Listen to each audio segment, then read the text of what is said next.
네, 여러분 안녕하세요. 김동엽입니다. 자, 우리 요즘 날씨가 정말 많이 더워졌죠. 그래서 공부하시기 굉장히 좀 힘들 거다라고 생각이 드는데 우리 시험이 이제 정말 얼마 안 남았어요. 그래서 오늘 포함해서 일수로 따졌을 때는 한 열흘 정도 이렇게 남은 것 같은데 우리가 기존에 공부를 열심히 하셨던 분들을 위해서 마지막 원포인트 티칭 강의를 좀 준비를 해봤습니다. 그래서 오늘 강의 내용 같은 경우에는요. 전체적인 내용들을 우리가 다 다루지는 않을 거예요. 다만 최근 5년 이내에 시험에 등장했었던 그런 부분들 있죠. 그런 부분들과 그리고 그런 문제들을 좀 위주로 해서 제가 구성을 해봤습니다.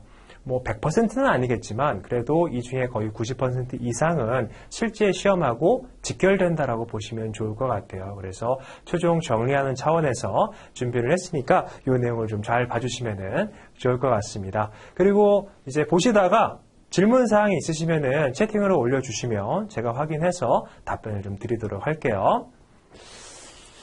자, 그러면 내용을 좀 보면 요거 이제 우리가 오리엔테이션 시간에 제가 좀 말씀을 드렸던 내용이에요. 그래서 우리 시험이 이렇게 구성이 되어 있고 총 2교시로 나눠져 있죠. 그래서 첫 번째 시간에는 무역 규범과 결제, 그리고 두 번째 시간에는 무역 계약, 그리고 영어 이렇게 구성이 되어 있는데 이게 보시면 아시겠지만 각 교시별로 합쳐서 80문제가 출제가 되고 있어요. 시험 시간은 90분이고 80문제가 나옵니다. 그리고 잠깐 쉬는 시간을 가졌다가 2교시에 또 80문제를 푸셔야 돼요. 그래서 이게 160문제를 짧은 시간 안에 푸셔야 되기 때문에 굉장히 좀 체력 소모도 심하실 것 같고요. 그 다음에 집중도 잘 안 되겠죠. 그래서 실제 시험에서는 내가 알고 있는 내용들을 위주로 맞춰나간다라고 생각을 하시면 좋을 것 같습니다. 실제 시험에서 문제를 푼다라는 느낌이 아니고 내가 알고 있는 것들을 골라낸다라고 하셔야지만 시간 안에 정확하게 문제를 푸실 수가 있을 것 같습니다. 그래서 오늘은요, 저희 그 시간 구성이 무역 규범, 결제, 그리고 계약에 해당하는 내용들을 좀 위주로 담아봤어요. 무역 영어 같은 경우에는 사실은 원포인트 티칭 내용으로 하기가 조금 불가능한 부분도 있고 중간중간에 무역 영어에 대한 내용들이 같이 들어가 있기는 합니다. 그래서 그 내용으로 정리를 하시는 걸로 할게요. 자, 먼저 이제 무역 계약에 대한 내용이죠. 그래서 크게 무역 계약에서는 인코텀즈, CISC, 무역 계약의 조건, 그리고 무역 조항 이렇게 구분을 할 수가 있을 것 같습니다. 뭐 인코텀즈라든지 아니면 CISC 내용들은 제가 수업 시간에 워낙 좀 강조를 많이 드렸었어요. 그래서 아마도 제가 예상하기에는 다들 다 열심히 잘 하셨고 또 내용들도 다 잘 알고 계실 것 같기는 한데 그래도 제가 봤을 때 이거는 꼭 시험에 나올 것 같다. 혹은 이 내용들은 무조건 아셔야 된다라는 내용들을 좀 구성을 해놨으니까 참고하시면 좋을 것 같습니다. 자, 그럼 먼저 이제 인코텀즈에 대해서 한번 보도록 할게요. 이게 이 다음 페이지의 내용하고 이어지는 거 아실 거고 이 인코텀즈 같은 경우에는 사실은 뭐 시험에 많이 출제가 되면 무역 영어 파트까지 합쳐서 거의 뭐 10문제 이상 나옵니다. 그러다 보니까 놓쳐서는 안 되는 부분이다라고 하시면 되겠죠.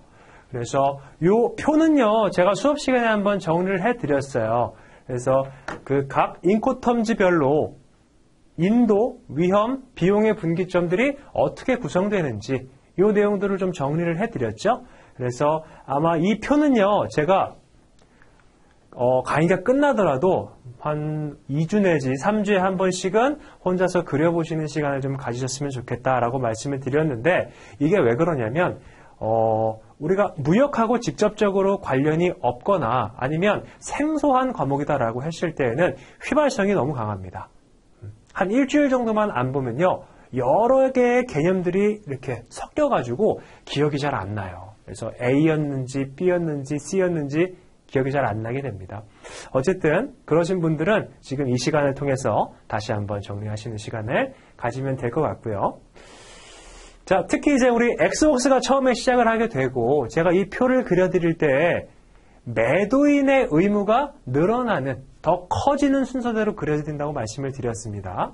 그러면 반대로 얘기하면 엑스웍스 같은 경우에는 매도인의 의무가 가장 최소인 조건이 되겠죠. 그래서 인도 장소, 위험 인도 이전 장소, 그 다음에 비용 분기점 전부 다 동일하게 움직였어요. 어디죠?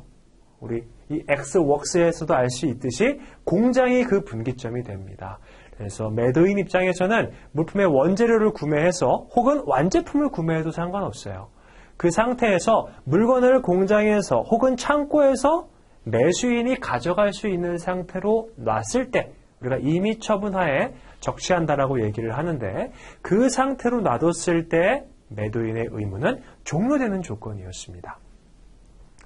그래서 이렇게 보시면 되고 요게 이제 만약에 엑스웍스에서 시험에 나오게 되면 이 매도인의 최소 의무 조건이다라는 내용들이 보기로 같이 따라 나올 확률이 매우 높습니다. 잘 기억해 두시고 이게 우리가 지금은 매도인이라고 했을 때 딱 눈에 띄어가지고 알지만 이 시험에서 매수인이라고 바꿔놓거나 아니면 최소를 최대로 바꿔놨을 때에는 캐치가 바로바로 안 될 수가 있어요. 시험 시간에는 좀 긴장이 되기도 하고 하니까 이것들은 잘 기억을 해 두시고 그 다음에 FCA 조건이죠. 이 FCA 조건이 굉장히 좀 뭐랄까 다른 인코텀즈 조건에서도 많이 언급됐던 그런 조건이었습니다.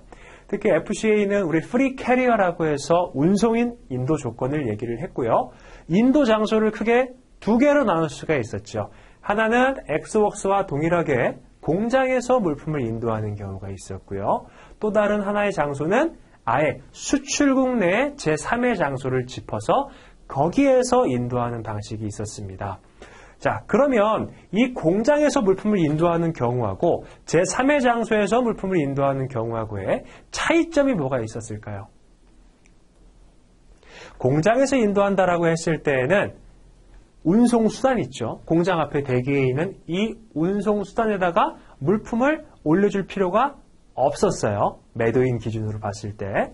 근데 이 제3의 장소 같은 경우에는 이 적재를 해줘야 되죠. 적재를 해줘야 된다. 이게 이제 엑스웍스하고의 차이점이었고 제3의 장소에서는요. 물품을 그렇게 운송수단에 실어서 제3의 장소로 가요. 그럼 그 장소에서 매수인이 지정한 운송인이 기다리고 있고 그 운송인에게 물품을 인도를 해줄 때는 내려서 줬나요? 아니면 그냥 그 상태 그대로 줬나요? 양아 준비된 상태로만 물품을 인도해 줬습니다. 그래서 특이하게 이 FCA 같은 경우에는 인도 장소라고 할 수 있는 곳이 두 군데가 언급이 됐다라는 게 특징이었죠. 그리고 뭐 위험이라든지 비용 같은 경우에는 동일하게 이전을 했고요. 그 다음에 FAS 조건입니다. 얘는 Free Alongside Ship이라고 해서 선측, 배 옆에서 물품을 인도를 하는 거예요. 아직 배가 떠나가지 않은 상태에서 배에다가 물품을 선적을 시켜야 되는데 선적시키기 전에 배 옆에다가 이렇게 놓고서 인도하게 되는 거죠. 이 FAS 같은 경우에는 사실은 근데 시험에 많이 출제되는 조건은 아닙니다. 왜냐하면 인코텀 조건이 11가지가 있는데 이 11가지 중에서 특징이 가장 없다라고 할 수 있는 게 바로 FAS 조건이에요. 그리고 실제 무역 실무에서도 많이 사용되는 조건은 아닙니다.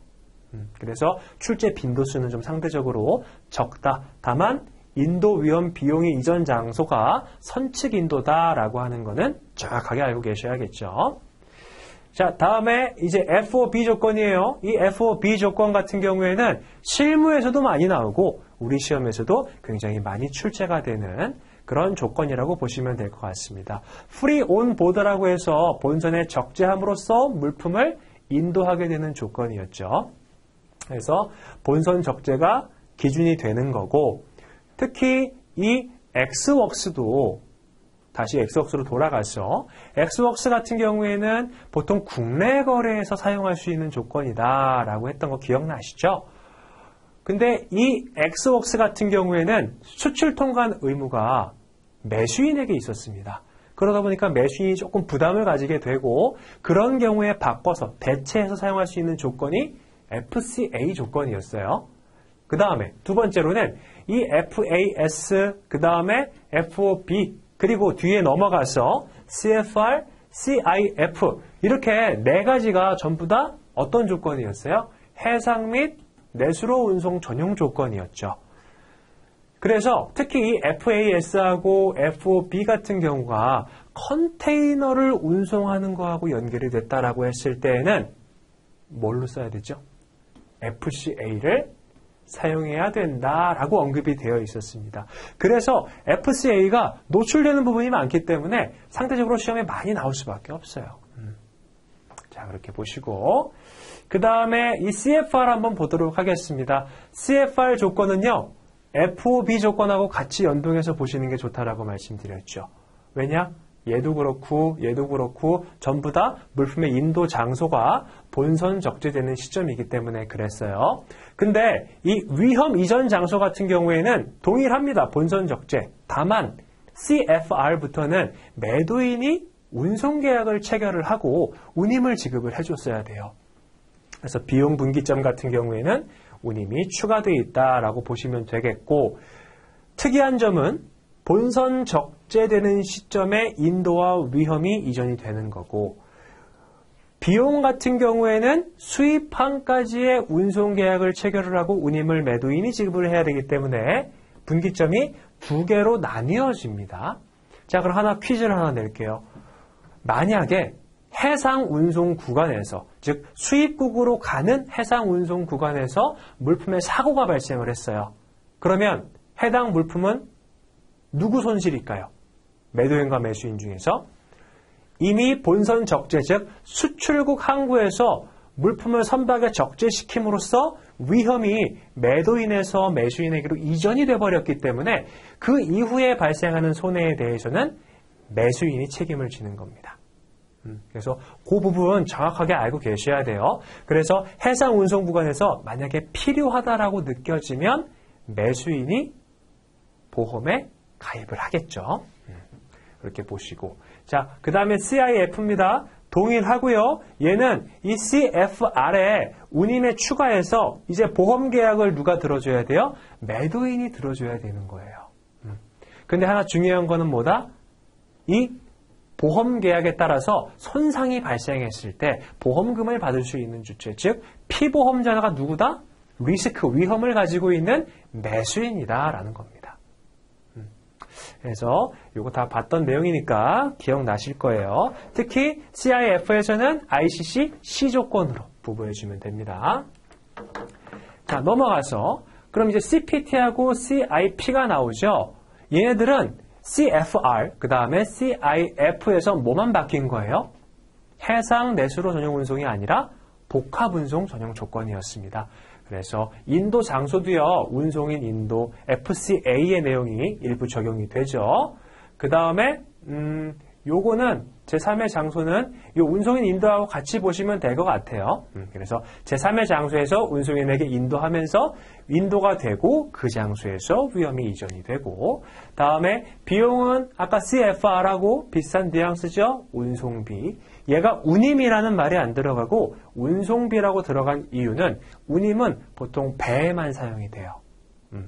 옛날에 배삭이라는 말이 있었죠. 그것처럼 운임은 배에 적용되는 거, 운송은 배, 비행기, 트럭 전부 다 적용되는 그런 개념입니다. 그 다음에 이 CIP 같은 경우에는 여기 운송비에서 보험이 좀 추가되는 내용이에요. 그래서 이렇게 보시면 되고, 이 ICCC는 여기가 아니고 우리 CIF에 들어가야 되는 거죠. 그거 좀 참고해 주시고, 그 다음에 ICC에는 A까지 들어갈 수가 있습니다. 자, 그 다음에 이제 D조건이 이렇게 세 가지가 나와 있습니다. 이 D조건 같은 경우에는 이제 모든 작업들이 다 수입국에서 발생한다, 이루어진다, 이렇게 보시면 될 것 같아요. 그래서 특히 DAP나 DPU 전부 다 제3의 장소에서 인도되는 거는 동일하게 들어가 있습니다. 다만 DPU의 특징이 뭐였죠? 얘는 도착 운송수단으로부터 어떻게 된 상태? 양화 완료된 상태. 그래서 얘가 마지막에 요게 뭐였어요? unloaded, 양화가 완료가 된 상태로 물품을 인도한다라는 내용이었죠. 그래서 요 양화 준비 완료 후 인도가 된다라고 보시면 되겠고, 요거 죄송해요. 제가 요거를 반대로 써놨어요. 이렇게 바뀌어야 된다는 거 한번 참고해 주시고, 여기 왜 잘못 들어갔는지 제가 실수했습니다. 그래서 이거 바뀌어야 된다라는 것까지 보시면 될 것 같고, 다음에 DDP 조건에서는 비용 분기점이 이제 수입 통관까지 누가? 매도인이 완료를 한 상태로 인도가 이루어진다. 그래서 얘는 매도인의 최대 의무 조건이다 라고까지 내용을 보시면 되겠습니다. 그래서 인코텀즈 우리 예문 하나 보고 넘어갈게요. 이게 사용자를 위한 설명문이고 각 인코텀즈별로 이게 다 나와 있습니다. 첫 페이지에. 그래서 우리 수업 시간에 이 내용을 다 같이 보시긴 하셨는데, 먼저 한글 텍스트를 먼저 볼게요. 자, 본선 인도, 이게 free on board라는 개념인 거죠. 그래서 지금 앞에서 보셨던 인도 그리고 위험에 대한 분기점을 얘기를 해주는데, FOB 같은 경우에는 매수인이 지정한 선박에 적재함으로써 혹은 조달함으로써 인도가 완료가 되고 해당 지점에서 위험이 이전되는 거죠. 그래서 여기 보시면 위험에 대한 내용도 언급이 되어 있고, 마지막에 이렇게 인도가 되고 위험이 이전되는 적재하는 순간부터 발생하는 모든 비용에 대해서는 매수인이 부담한다. 이렇게 언급이 되어 있었습니다. 그래서 시험에 우리가 이거는 실제 시험 우리 그 수업 시간에도 다 보지 않았던 내용인데요. 왜냐하면 범위가 너무 넓어지기도 하고 이렇게까지 내용 나오진 않지만, 어쨌든 A1부터 A10까지는 매도인의 의무, 그리고 B1부터 B10까지는 매수인의 의무, 이렇게 나눠져 있었어요. 근데 이 내용을 다 보지는 않았거든요. 왜냐하면 이게 축약, 요약, 압축해서 이 설명문 안에 다 들어가 있습니다. 그래서 이거 하나 다 보실 필요까지는 없고 이 설명문 내용만 잘 정리하시면 인코텀즈 내용은 다 맞추실 수가 있어요. 그리고 이제 이 인코텀즈에 대한 내용이 영어로 출제가 된다, 즉 무역영어 파트에서 인코텀즈가 나온다라고 했을 때에는 이 내용들이 언급이 되게 되겠죠. 그래서 동일합니다. 사실은 인도하고 위험에 대한 얘기 나오고, 그 다음에 free on board에 대한 얘기 나오고, 그래서 어떤 타이밍에 본선에 적재되면서, 그리고 그 선박은 nominated by buyer 이렇게 나와 있죠. 이 정도까지만 잘 아시면 될 것 같아요. 그래서 이 영어로 출제된다라고 했을 때에는 한글로 출제되는 경우하고는 조금 다르게, 한글은 이 내용들을 동그라미 1번 보기 쭉 나오고, 동그라미 2번 보기 쭉 나오고, 3번 보기 쭉 나오고, 이런 식으로 문제가 출제가 되는데, 영어로 나왔을 때에는 이걸 하나하나 다 내기는 사실은 좀 부담스러워요. 분량도 많아지고 난이도도 좀 높아지기 때문에. 그래서 영어로 출제가 됐다라고 했을 때에는 이런 형식으로 나옵니다. 이렇게 여기가 이제 빈칸이 돼요. free on board가. 그래서 요거 안 보여주고 요 나머지 내용을 쭉 보여주면서 다음에 해당하는 인코텀즈 조건이 무엇인가 라고 문제를 물어봅니다. 그러면 FOB 고르시면 되는 거예요. 또는 이렇게 바이어가 선박을 노미네이티드 지정을 하는 건데 얘를 뭘로? 셀러로 바꿔놓는다라든지, 이렇게 이제 함정을 뚫어놓는 거죠. 그래서 이런 부분들 주의해서 보시면 될 것 같아요. 자, 이제 인코텀즈에 대한 내용은 그렇게까지만 보도록 하고, 인코텀즈는 제가 그려드렸던 그 표하고 그 다음에 방금 예시로 보셨던 설명문 있죠. 지금은 FOB만 봤는데 나머지 10가지 조건들도 다 같이 정리를 해 놓으시면 될 것 같고요. 이 다음에는 이제 CISG에 대한 내용이 있습니다. 이 CISG도 마찬가지로 무역 영어 파트에서도 같이 출제가 되는 부분이에요. 그래서 영문 텍스트도 아시면 좋을 것 같고, 일단은 한글 먼저 볼게요. 가장 처음에 나오는 거죠. 이 CISG가 과연 언제 적용이 되느냐. 근데 CISG는요, 물품 매매 계약에 관한 이잖아요. 그렇죠? 물품 매매 계약. 그러면 정말로 물품 매매만 적용되는 거예요. 그게 전제 조건이고요. 다음과 같은 경우에 영업소가 상이한 국가에 있는, 즉 보통 거래를 한다라고 얘기했을 때에는 최소로 등장하는 인원이 매도인과 매수인입니다. 둘은 반드시 있어야겠죠. 즉 여기서 언급한 매도인과 매수인이 서로 다른 국가에 영업소를 가지고 있어야 돼요. 한국, 중국, 혹은 뭐 한국, 미국 이런 식으로. 그래서 이 당사자 간의 물품 매매 계약에 적용되는 개념이고, 조건이 A 또는 B죠. 둘 중에 하나만 해당되면 됩니다. CISG 최약국인 경우인데 두 국가가 모두 다 최약국인 경우에는 그냥 CISG가 적용이 되는 거고 둘 중에 하나의 국가만 CISG 최약국인데 국제사법 규칙에 따라서 그 최약국의 법률이 적용되기로 한다면 해당 거래에는 CISG가 적용이 돼서 물품 매매 계약이 체결된다라는 거죠. 그래서 이게 영문으로 출제가 됐을 때에는 이런 내용들이 등장을 할 거예요. 근데 중요한 게 요겁니다. Different states. 물론 뭐 여기도 나와 있겠지만 상이한 국가, 서로 다른 국가의 영업소를 가지고 있어야 돼요. 그래서 이거를 만약에 뭔가 바꿔서 함정 문제를 낸다라고 했을 때는 different보다는 same 이렇게 써놓겠죠. 이것도 함정에 빠지지 마시고. 그래서 요 contracting states 이것도 이제 실제로 시험에 가서 내가 이제 임기응변으로 대응을 해야겠다 이렇게 대응을 하시면 contracting states가 무슨 말인지 몰라요. 짚고 넘어가셔야겠죠. 보시는 것처럼 최약국이다라고 보시면 되겠습니다. 자, 그 다음에 요것도 바꾸는 경우가 있어요. 요거 International Law라고 되어 있죠. 이게 국제사법 규칙이잖아요. 앞에 룰즈까지 포함을 해서. 그러면 요 International이라고 하는 것의 뜻이 뭐예요? 국제적인 뭐 이렇게 해석을 할 수가 있습니다. 근데 이거를 INTER을 이렇게 빼버려요. 이렇게. 그럼 그냥 national이라고만 나오는 거예요. 그럼 완전히 뜻이 반대가 돼버리는 거죠. 국제적인이 아니라 국내적인 이렇게 바뀌게 되니까 이런 부분들도 좀 주의를 해 두셔야겠습니다. 아이고.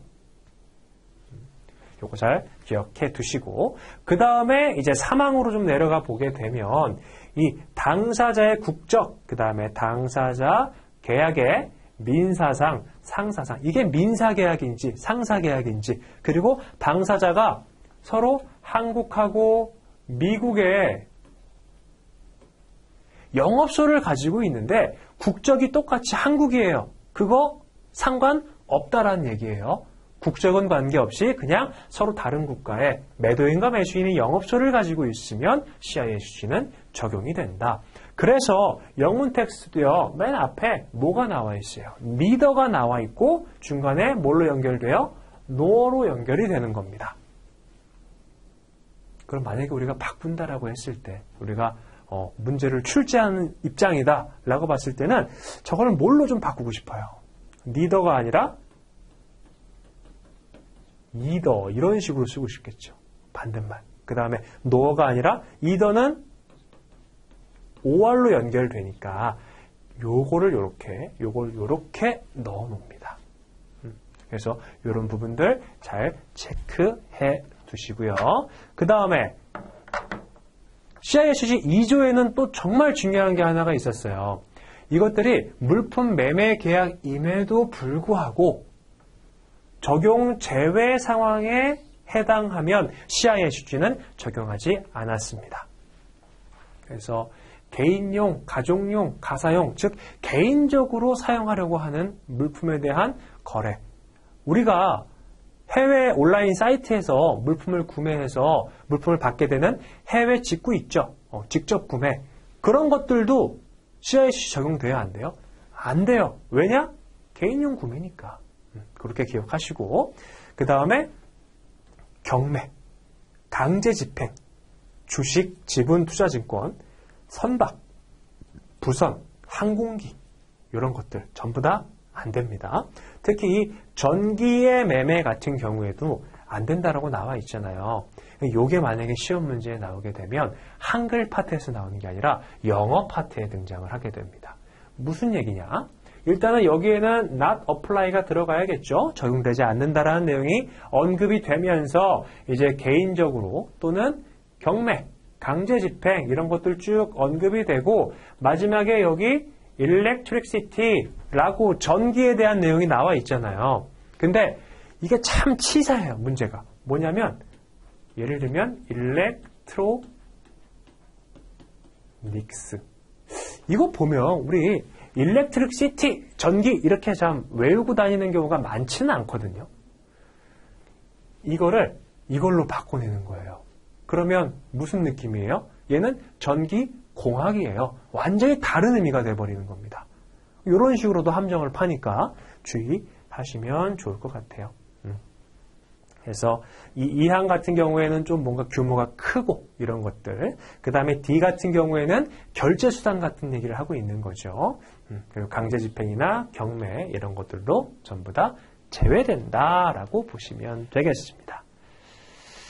자, 넘어갈게요. 그 다음에 이제 CISG, 매도인과 매수인의 권리 구제 수단입니다.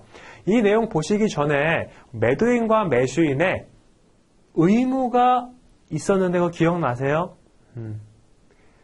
매도인 같은 경우에는 총 3가지 의무를 가지고 있었죠. 뭐였어요? 물품을 인도해 주는 거, 그리고 서류를 교부해 주는 거. 얘는 영어로는 물품 인도 같은 경우에는 deliver the goods라고 하고, 서류 교부는 hand over를 씁니다. hand over any document. 그리고 마지막에 소유권을 이전해 줘야 된다. 이런 내용들. transfer. 그래서 property in the goods. 이렇게 3가지 의무가 있었어요. 그래서 이 소유권 이전에 대해서는요, 매도인의 의무로 언급은 되어 있었지만 CISG, 거기다 플러스해서 인코텀즈에서는 소유권에 대한 상세한 내용들이 언급이 되지 않았어요. 그냥 명시적인 규정만 있다. 상세 내용은 없다. 이렇게 알아두시면 됩니다. 자, 그 다음에 이 매수인 같은 경우에는 의무가 크게 2가지가 있었죠. 하나는 이렇게 물품을 인도를 해와요. 그러면 이 인도된 물품들을 내가 수령해야 되는, 인도를 수령해야 되는 의무가 있었고, take delivery of the goods였고, 그 다음에 가장 중요한 의무 중에 하나라고 할 수가 있죠. pay the price, 물품 대금을 지급해야 되는 그런 의무가 있었습니다. 물론 이렇게 언급은 간단하게 되어 있기는 하지만 우리가 각 의무별로 어떤 내용들이 좀 추가로 들어가 있는지, 예를 들어서 물품 대금 지급하는 의무다라고 했을 때에는 실제로 물품을 대금을 지급할 수 있도록 은행에 가서 계좌도 개설을 하고, 실제 뭐 필요하다라고 한다면은 한국은행에 가서, 외국한 은행이 있죠. 외국한 은행에 가서 내가 해외로 대금을 송금하겠다, 허가가 필요하다라고 한다면 허가까지도 받아야 되는 그런 상황이었습니다. 자, 그래서 매도인에게는 이런 의무, 매수인에게는 이런 의무가 있는데, 만약에 의무 이행을 하지 않았어요. 그럴 경우에 서로 상대방이 의무를 이행하지 않은 자에게 내 권리를 보호해달라라고 요청해 줄 수 있는 권리가 있었습니다. 그래서 매도인 권리 구제 수단에는요, 손해배상 청구권, 손해가 발생을 했다라고 한다면 그 손해를 배상해달라고 청구할 수가 있었고, 그 다음에 특정 이행 청구권, 얘는 뭐예요? 특정한 퍼포먼스를 취해달라. 예를 들어서 물품 대금 지급을 매수인이 안 해주고 있어요. 그러면 물품 대금을 지급해달라라고 얘기할 수 있는 권리였고, 그 다음에 추가기간 지정권, 뭐 추가기간 설정권이라고도 얘기도 하고요. 얘는 좀 기간을 좀 더 주는 거예요. 그래서 최초의 듀데이트, 기한이 이미 지났음에도 불구하고 그냥 시간 더 줄 테니까 돈 빨리 보내줘 라고 얘기하는 거죠. 그 다음에 계약 해제권, 이거는 사실 가장 강력한 권리 구제 수단이었습니다. 그래서 굉장히 좀 제한적으로만 적용이 됐었어요. 기억나시죠? 우리가 크게 2가지로 나눠서 생각을 해볼 수가 있는데, 첫 번째 거는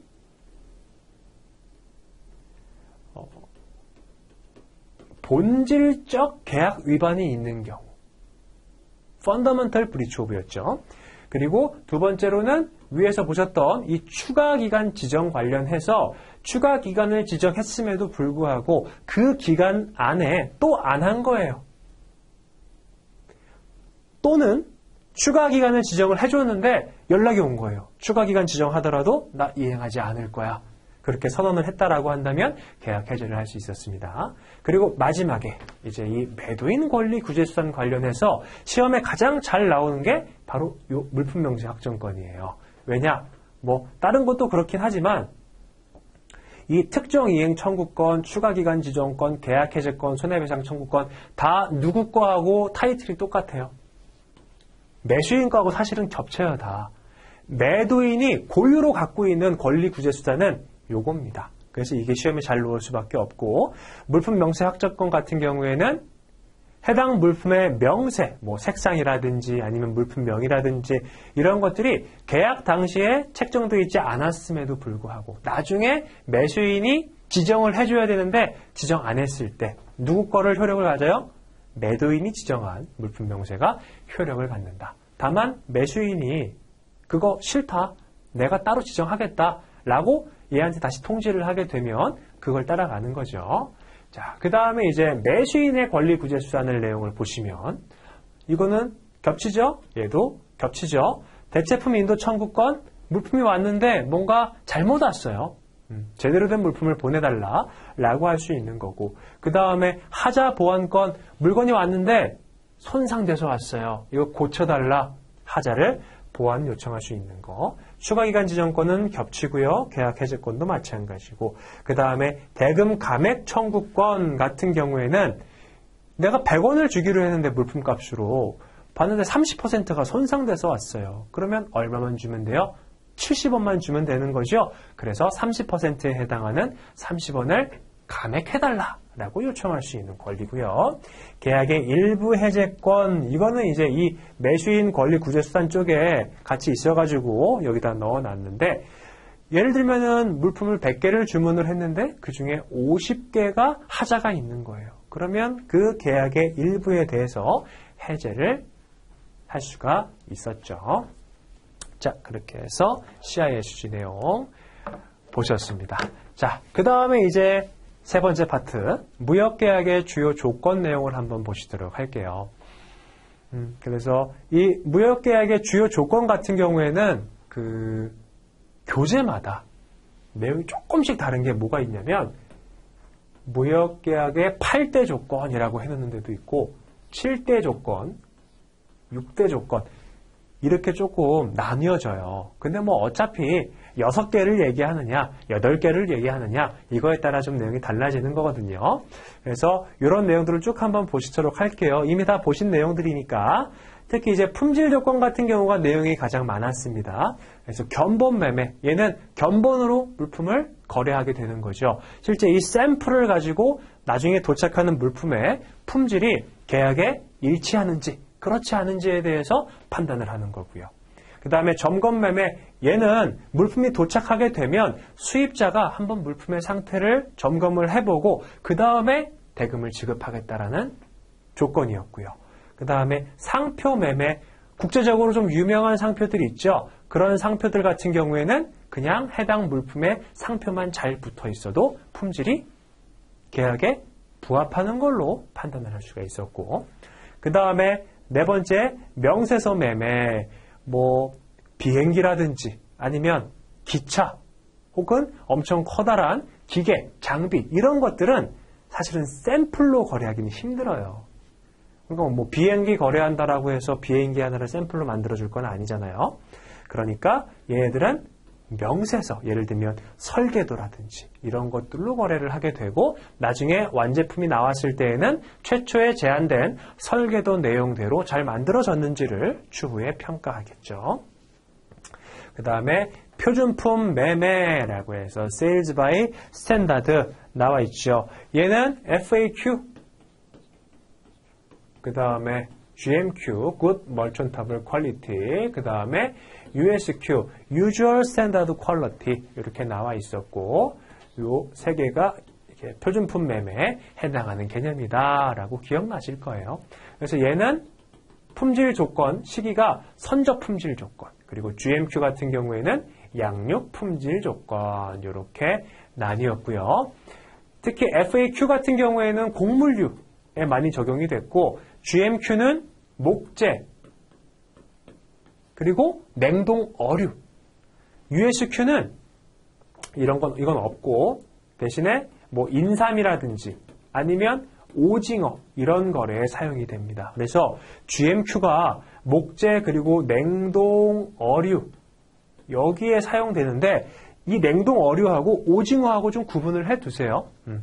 같은 그 범주 안에 들어가 있다라고 보지 마시고 구분이 되고 조건도 서로 다르게 들어갈 수가 있구나라고 생각해 두시면 될 것 같습니다. 자, 그 다음에 곡물의 품질 결정 시기 테일 퀘일 얘도 무슨 품질 조건이에요? 선적 품질 조건이고요. 그 다음에 RT 라이텀즈 얘가 호밀이죠.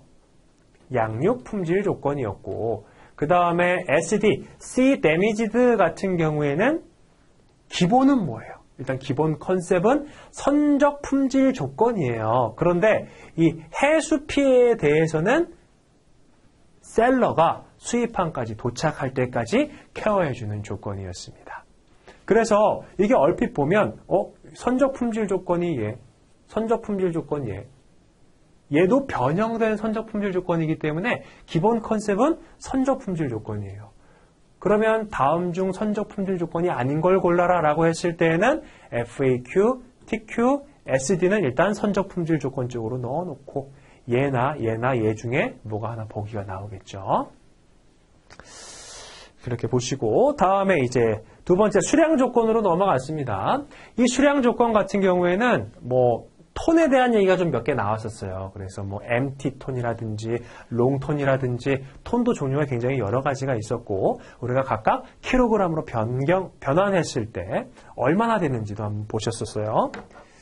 그다음에 포장 단위에 대한 언급도 나왔고 자 그래서 이 포장 단위에 대한 내용을 하면서 UCP 600 우리 신용장 통일규칙 기억나시죠? 거기에 나와 있는 30조에 나와 있는 수량에 대한 과부족 그 다음에 계산 수량 조건 이것도 같이 한번 보고 넘어가도록 할게요. 이 A 같은 경우에는 포장 화물이죠. 포장 화물 같은 경우에는 금액, 수량, 단가의 앞에 about이나 아니면 approximately가 사용이 됐어요. 그러면 플러스 마이너스 몇 퍼센트? 10%의 과부족을 허용을 했고요. 포장이 아니라 일반 벌크 카르고 우리가 살 화물이라고 얘기를 하죠. 얘네는 뭐냐면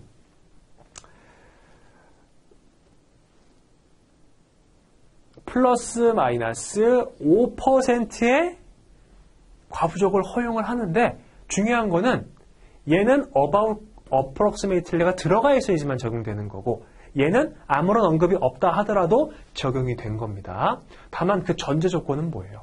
얘네들은 지금 신용장 거래 이게 적용이 되는 경우에만 적용되는 거예요. 신용장 거래가 아니라 추심 결제다, 뭐 현금 결제다 라고 하는 경우에 얘네들은 적용되지 않습니다. 그런 경우에는 따로 과부족 용인 조항, 예를 들어서 more or less clause 있죠. 이걸 줄여가지고 뭐 MOL이라고 쓰기도 하고 그 다음에 ML 이렇게 쓰기도 해요. 시험이 어떻게 나올지 모르니까 다 좀 알아두시면 될 것 같습니다. 그래서 요거 영문 텍스트도 about approximately 하고 그 다음에 금액, 수량, 단가 있죠. amount, 그 다음에 quantity, unit price, 그 다음에 플러스 마이너스 10% 잘 기억을 해 두시고 그 다음에 살화물 같은 경우에도 5% 플러스 마이너스 5%니까 잘 기억을 해 두시면 되겠습니다. 넘어갈게요. 다음에 무역계약의 주요 조건 세 번째 가격 조건 나왔습니다. 근데 이거 가격 조건 같은 경우에는 우리가 본 교재에서 뭐하고 같이 연결시켜서 보셨냐면 인코텀즈하고 연결시켜서 보시긴 하셨어요. 근데 만약에 보기에 인코텀즈는 가격 조건이다 나오면 아니에요. 틀린 거예요. 실제 인코텀즈 2020에도 가격 조건이 아니다라고 언급이 되어 있어요. 근데 이게 가격 조건처럼 보이는 이유가 뭐예요? 매도인이 물품을 어디에서 인도하느냐에 따라서 물품의 생산 원가가 달라지거든요. 그래서 얼핏 가격 조건하고 유사한 것처럼 보이는 것뿐입니다. 잘 기억해 두시고, 그래서 얘하고 연결시키시면 안 되고, 그 다음에 4번의 선적 조건의 쉰먼트죠. 그래서 분할 선적, 할부 선적, 차이가 뭐였어요? 분할 선적은 나눠서 선적하는 거예요. 그래서 최소한 배를 기준으로 봤을 때에는 배가 2대가 나와야 돼요. 배 하나로 똑같이 물건을 실른다? 그럼 분할 선적 아니에요. 그 다음에 할부 선적은 뭐죠? 분할 선적 말고 할부 선적은 예를 들면은 이번 달에 100개 싣고, 그 다음 달에 100개 싣고, 그 다음 달에 30개 싣고, 이런 식으로 월별로 싣게 되는 경우를 할부 선적이라고 얘기를 해요. 우리가 결제하는 경우에도 좀 비싼 물건 사면 카드 할부 거래하죠. 그런 개념이라고 보시면 되겠고, 그 다음에 뭐 환적가구, 선적주연은 아실 테니까 넘어가겠습니다. 자, 그리고 이 아래 보시면은 UCP에 나와 있는 내용도 같이 언급이 되어 있죠. 그래서 기간 그리고 일자 용어의 해석 어떻게 되어 있어요? 우리가 선적 기간을 결정하기 위해서 from, till, to, until, between 이렇게 사용이 되면 함께 언급된 일자는 어떻게 된다? 여기 포함된다라고 나와 있죠. 대신에 after하고 before가 나오면 어떻게 돼요? 함께 언급된 일자가 제외된다라고 보시면 되겠죠. 이게 선적 기간을 결정하기 위한 내용으로 한 카테고리가 구성이 되고요. 두 번째로는 환엄의 만기와 관련해서 from, after 사용이 되면 함께 언급된 일자는 어떻게 된다? 끝에 제외한다라고 나와 있죠. 그래서 주의하셔야 되는 게 from, 여기에서는 제외, 그리고 여기에서는 포함이니까 잘 보시고, 그 다음에 on or about이 나왔어요. 얘는 함께 그 언급된 일자가 있어요. 뭐 예를 들어서 7월 7일이다 이렇게 했으면 그 날짜를 그대로 갖고 오고 앞으로 며칠? 5일, 뒤로 5일. 그러면 총 며칠이에요? 5 더하기 1 더하기 5니까 11일이죠. 그래서 11일에 기간을 두는 조건이고요. First half, second half. First half는 1일부터 15일, 그 다음에 second half는 말일입니다, 마지막이. 얘가 뭐 30 이렇게 기재되어 있으면은 안 돼요. 다만 예외적으로 5월이다라고 가정을 해줬어요. 그런 경우에는 5월이 며칠까지 있는지 아시죠? 31일까지 있으니까 그런 것들은 31일로 들어가도 괜찮아요. 그 다음에 beginning, middle, end는 한 달을 3개로 나누는 거였습니다. 그래서 1일, 11일, 20, 21일, 말일 이렇게 보시고, 특히 이제 요게 10일이 아니라 11일, 21일, 그리고 얘도 뭐 12 이런 식으로 바꾸게 되겠죠. 요거 주의하셔야 돼요. 그래서 정확하게 알고 계시는 게 좋겠습니다. 다음에 포장 조건, 우리가 뭐 이거 기본 이론 시간에 박스가 이렇게 있고, 그 다음에 이렇게 주하인 있고, 뭐 부하인 있고, 그 다음에 원산지 표시해주고, 어디서 물건 내려야 되고, 이런 것들을 표시했던 게 화인의 개념이었죠. 쉬핑 마크. 다음에 6번의 결제 조건. 우리 결제에 대한 내용들은 뒤에 파트에 구성이 되어 있어요. 거기서 좀 보시도록 하고. 다음에 보험에 대한 내용들. 이 구약관하고 신약관 이렇게 두 가지로 나눠져 있고, 구약관에서는 FPA, 그 다음에 분손 WA, 그리고 전위험 담보 조건 AR이 언급이 되어 있고요. 이렇게 되어 있는 것 중에서 신약관하고 연결이 되면 지금은 이제 ICC-C, ICC-B, ICC-A로 나눠서 사용을 하게 되고, FPA가 C, WA가 B, AR이 A 이렇게 같이 연결이 되는 거죠. 특히 ICC-C에서는요, 우리가 담보 위험에서 빠져 있는 거, 즉 ICC-C에서는 보험자가 보상을 해주지 않는 위험, 대표적으로 뭐가 있어요?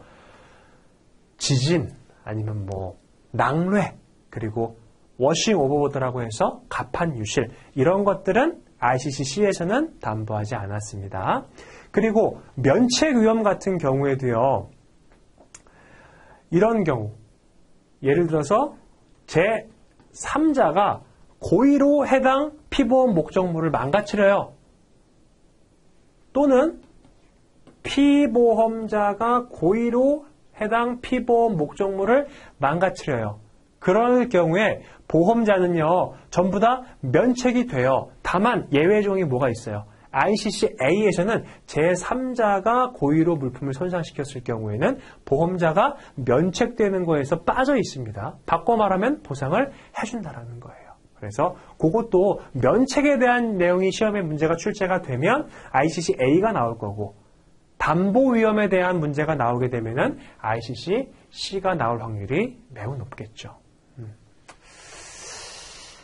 자, 그렇게 해보시고 그리고 무역계약의 조건 중에서 우리 분쟁 해결 조건, 불가항력 조항, force majeure clause 얘네들은 결국에는 결론이 뭐였어요? 양 당사자가 면책된다. 이게 결론이었고 클레임 조항은 클레임을 며칠 이내에 제기해야 되고 어떠한 방식으로 제기해야 되고 이런 내용들을 언급해 준 부분이고 그 다음에 중재 조항 얘는 만약에 문제가 생겼을 때 우리 중재의 방식으로 해결하자라고 하는 중재 합의를 위한 조항이었고요. 중거법 조항은 어떤 법률, 즉 한국 사람이랑 미국 사람이 각각 계약을 체결을 했는데 어떤 국가의 법률에 따라서 이 계약이 체결된 거고 분쟁을 해결할 거냐라고 사전에 정해놓는 거죠. 그 다음에 재판 관할 조항은 중재로 가지 않는다라고 생각이 들었을 때에는 이제 분쟁 해결을 특정 법원에다가 요청을 해야겠죠. 그때 재판 관할 조항을 사용을 하게 됩니다. 기타 조항으로는 이런 것들이 있고 특히 이번에 완전 합의 조항 같은 경우에는 수출자하고 수입자 혹은 뭐 셀러하고 바이어가 계약이 체결되기 전까지 무수하게 많은 대화를 나누겠죠. 이메일도 왔다 갔다 하고 전화도 왔다 갔다 하고 그런 것들이 사실은 모두 다 효력이 있어요. 근데 그거를 다 인정을 해주게 되면 나중에 일방 당사자가 다른 얘기할 가능성이 높죠. 그래서 우리가 앞에서 내용 얘기했던 것들은 전부 다 없었던 거다. 대신에 이 완전 합의 조항서를 작성을 하면서 이 아래에 기재된 대로 계약은 체결되는 것이다 라고 할 때 언급되는 조항이었습니다. 그 다음에 4번의 이 가분성 조항 같은 경우에는 조항이 무역 조항이 여러 개가 있어요. 1번, 2번, 3번 조항이 있는데 이 중 하나가 무효가 됐어요. 그럼 나머지들도 무효냐? 그게 아니다라는 거예요. 각각 나눠서 생각해야 된다. 그래서 무효인 조항은 무효가 되는 거고 나머지 남은 조항들로 계약이 유지가 돼서 계약을 완료할 수 있다라고 할 때 사용하는 조항이 가분성 조항이었습니다. 그리고 보상 조항 indemnification clause는 딱 그 내용만 있죠. 손해배상을 청구할 수 있다. 내용까지만 있는 거고 실제로 손해배상액까지 언급하고 있는 거. 사실은 일반적으로 금액까지는 언급하지 않고 보통 퍼센티지를 언급을 하거든요. 그건 어떤 조항이었어요? 손해배상 예정액 조항. 그래서 liquidated damage clause 요거 기억나실 거예요. 그래서 얘하고 얘는 차이가 분명히 있습니다. 얘는 금액 혹은 퍼센티지까지 같이 들어가고 보통 인보이스 금액의 몇 퍼센트 이런 식으로 사전에 약정을 해놔요. 자, 이렇게 해서 첫 번째 파트는 마무리가 됐고 그 다음에 이제 무역 규범 내용을 한번 보시도록 할게요. 이 무역 규범에는 우리가 크게 두 가지로 나눌 수가 있죠. 하나는 대무역법 파트 그리고 또 하나는 관세법 파트 이렇게 할 수가 있고 뭐 관세법 파트에는 환급 특례법에 대한 내용, 그 다음에 FTA에 대한 내용 다 그쪽으로 포함된다라고 생각하시면 되겠습니다. 그래서 이 무역 규범, 대무역법 같은 경우에도 이런 문제들이 자주 좀 등장을 해요. 같이 보시도록 할게요. 자, 먼저 수출의 정의인데 이게 뭐 길게 나와 있지만 우리 핵심적으로 짚고 넘어가야 되는 게 뭐예요? 결국에는 뭐 이런 것들을 원인으로 해서 물건 자체가 국내에서 외국으로 갔어요. 그럼 뭐죠? 수출, 물건 나갔으니까 수출이라고 보는 거예요. 어디에서는? 대외무역법에서는. 이게 관세법 내용하고 대외무역법 내용하고 좀 달랐습니다. 구분해서 알아두셔야 되고. 그 다음에 두 번째로는 유상으로 외국에서 외국으로 물품을 인도하는 거. 다른 나라에서 다른 나라로 물건을 판매하는 거예요. 분명히 본인은 관련이 있긴 하겠죠. 그럴 경우에도 수출이 되는 거고. 그 다음에 세 번째, 거주자가 비거주자에게 용역을 제공하는 거, 뭔가 상담을 해주거나 서비스를 제공하거나 이런 것들을 우리가 용역이라고 얘기를 했고, 이게 거주자가 비거주자에게 제공했을 때에는 이것도 마찬가지로 수출로 간주를 합니다. 네 번째, 똑같이 들어가 있죠? 거주자가 비거주자에게 전자적 형태의 무채무를 인도하는 경우. 그래서 지금 여기 나와 있는 것 중에서 국내하고 외국을 서로 바꾸고, 그 다음에 뭐 비거주자하고 거주자를 바꾸고 이러면 뭐예요? 수입의 정의가 되는 거예요. 그래서 자, 수출의 정의가 시험에 나왔어요. 근데 1번, 2번, 3번 나왔는데 3번에 보니까 비거주자가 거주자에게 이런 얘기가 나와요. 그럼 이거는 이제 틀렸다라는 거죠. 수출의 방향을 잘 기억해 두시면 됩니다. 자, 그 다음에 이것도 진짜 많이 나와요. 웨어 획득용 원료 또는 물품 공급의 수출 실적 인정 관련해서. 그래서 수출 실적을 어떻게 인정을 해주느냐? 수출자, 수출 물품 등의 제조업자에 대한 웨어 획득용 원료 물품 등의 공급 중에서 우리 내국 신용장에 의한 공급, 구매 확인서에 의한 공급, 수출물품 포장용 골판지 상자의 공급, 이런 것들을 웨어 획득용 원료 물품 공급의 수출 실적 인정이라고 보면 되고요. 그 다음에 인정 금액 관련해서는요, 외국한 은행의 결제액 또는 확인액이 인정 금액이 되겠죠. 인정 시점은 외국한 은행을 통해서 대금을 결제하는 경우, 즉 은행을 통해서 대금을 결제했다라고 한다면 결제일이고요. 당사자 간에 주고받았어요. 그럴 경우에는 당사자 간의 대금 결제일이 기준이 되게 됩니다. 자, 그리고 이거는 뭐 웨어 획득용 원료 관련된 내용이고, 그냥 일반 수출 같은 경우에는 어때요? FOB 금액에서 CIF 금액을 공제한 가득액이 인정 금액이었죠. 그게 가장 기본적이니까 그것도 좀 잘 알아두시면 될 것 같아요. 자, 그 다음에 웨어 획득 이행 기간. 이거는 요 표가 시험 문제 그대로 나오는 경우가 많거든요. 요거를 잘 외워두세요. 이게 뭐 조금 시간이 지나면 모르겠지만 최근까지만 하더라도요. 1번, 2번, 3번, 4번 이 번호까지도 똑같이 나왔어요. 그건 뭐 제가 어떤 소스를 통해서 얻은 건 아니고 계속 그렇게 유사하게 나오니까 요것들은 시험 문제에 반드시 나온다라고 가정을 하고 생각하시고 알아두셔야 됩니다. 웨어 획득을 그럼 언제까지 해야 되느냐? 1번 케이스 같은 경우에는 수입 통관일이나 아니면 공급일로부터 2년 이내에. 그 다음에 2번 같은 경우에는 양수하는 게 포함되는 거죠. 이러한 경우에는 양수일로부터 1년. 그 다음에 3번에 2년 이상의 기간이 걸려요. 뭐 하는데? 생산 비축하는데. 그러면 그 기간에 상당하는 기간이 기준이 되는 거고, 수출이 완료된 기계류의 하자 유지보수를 위한 경우에는 하자 유지보수 완료일부터 2년이 되는 거죠. 근데 여기에다가 4번에서 이게 조금 변형해서 나올 수가 있어요. 어떤 케이스가 있냐면 이렇게 수출이 된 거, 웨어 획득이 된 그 물품의 HS 코드가 84류부터 90류에 해당한다라고 했을 때에는 2년이 아니라 10년으로 바뀝니다. 그걸 잘 구분을 해 두셔야 돼요. 얘는 2년이고 만약에 그 물품이 HS 코드가 84류부터 90류 사이에 위치해 있다라고 한다면 10년. 이렇게까지만 정리해 두시면 될 것 같습니다. 자, 그 다음에 내국신용장 그리고 구매 확인서의 비교 내용인데, 이 내국신용장 같은 경우에는요, 신용장이 발행된 경우에 국내에서 해당 수출 물품의 원료를 구매하는 경우, 이런 경우에 사용하는 서류였죠. 구매 확인서는 뭐였어요?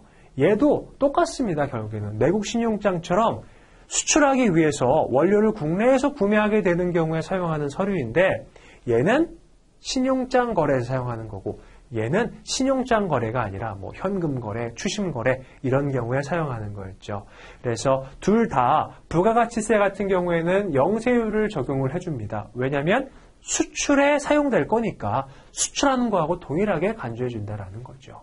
그 다음에 발급 횟수, 여기 보시면 내국 신용장은 1차 내국신용장이 만약에 완제품 관련된 내국신용장인 경우에요. 그런 경우에는 총 3차까지 발급이 가능하고요. 만약에 이게 원자재 내국신용장이었다라고 한다면은 2차까지만 허용이 됩니다. 발급 시기는 항상 그 전에 행동이 이루어지기 전에 발급이 완료가 돼야 돼요. 근데 구매 확인서 같은 경우에는 단계별 횟수의 제한이 없습니다.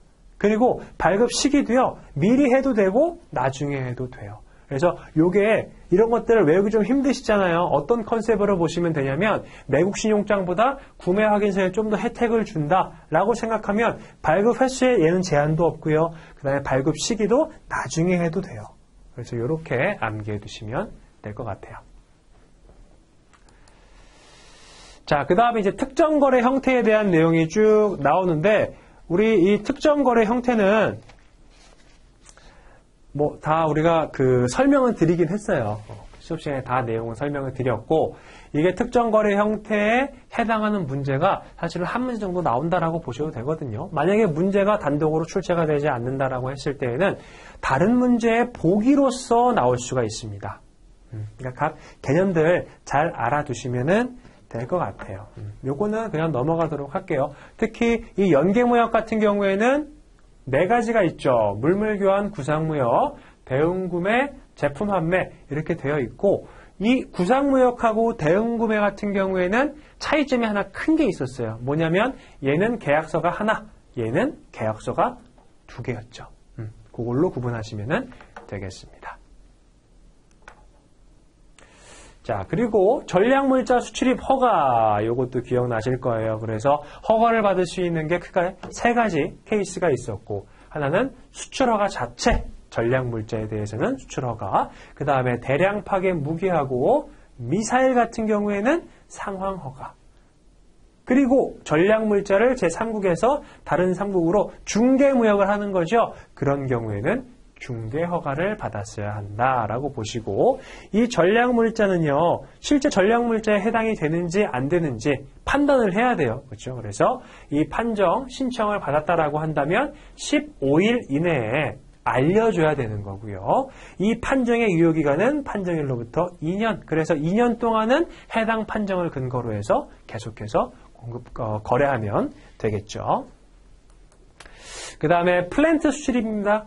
플랜트 수출 같은 경우에는 승인을 받아야 되는 경우 뭐였어요? 승인 대상의 설비, 일정 규모 이상의 산업 설비란 50만 달러 상당액 이상인 산업 설비. 그래서 요거 잘 기억해 두시고. 근데 예전에 요거만 속였는데 이제는 요거까지 같이 보셔야겠죠. FOB. 이게 보통 FOB라고 나와 있는 부분을 CI F로 변경해서 문제가 출제되는 경우가 많이 있으니까 요거 잘 보시고 요 나머지 내용도 한번 읽어보시면 되겠습니다.